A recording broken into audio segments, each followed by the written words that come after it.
এই কথা বলে যখন বাইরের একটি ছেলে কাকিমা সম্বোধন করে তাকে অনুরোধ করে, তখন সেই ছেলেটি ডাক ফেরত না দিতে পেরে উনি তারা খুলে দেয়, আমার ভাইকে নিয়ে চলে যায়। প্রথমে চলে যায় বাহাবের ঘাট ব্রিজ।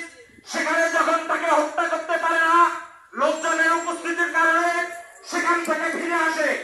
সেখান থেকে ফিরে এসে নৌবন্দর ঘাটে যাওয়ার প্রকারে তাদের গাড়ির তেল শেষ হয়ে যায়।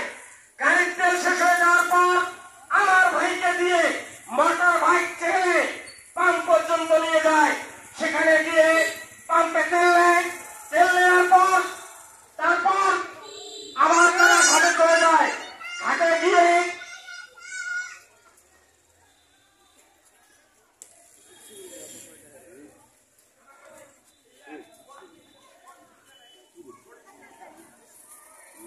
এবং লোক উপস্থিতির কারণে তাদের হত্যাকাণ্ডটি ঘটাতে বিলম্ব এবং সমস্যার সৃষ্টি হয়।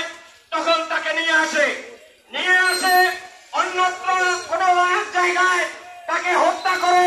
তাকে হত্যা যখন নিশ্চিত হয়ে যায়, নিশ্চিত হওয়ার পরে তাকে মোটর বাইকে মাঝখানে নিয়ে হেলমেট পরিয়ে তারা আমার ভাইয়ের লাশটাকে নিয়ে গিয়ে চিলমারি নৌবন্দর BIWTA কর্তৃক নোংরকৃত পল্টনের মধ্যে তারা নাটক সাজায় যে আমার ভাই উপস্থিত জায়েদ, খুনি আসামি জায়েদ এবং স্বচ্ছ সহ চাঁদনি রাতের সেলফি তুলতে নাকি পড়ে গিয়েছে।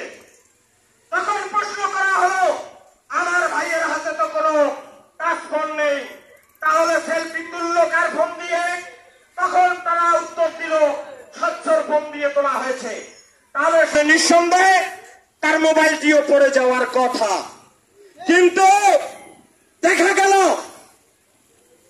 আমার ভাই নিখোঁজ। স্বচ্ছর মোবাইল স্বচ্ছর কাছে, শুধু লাভের থেকে আমার ভাই নাই। তাকে বলা হলো আমার ভাই কোথায় পড়েছে। অপরাধীরা অপরাধ করলে অপরাধের যে সাক্ষী এবং চিহ্ন রেখে যায়, এটাই তার বাস্তব নাটক সাজিয়েছে। যখন বলা হলো কোন পাশে পড়েছে,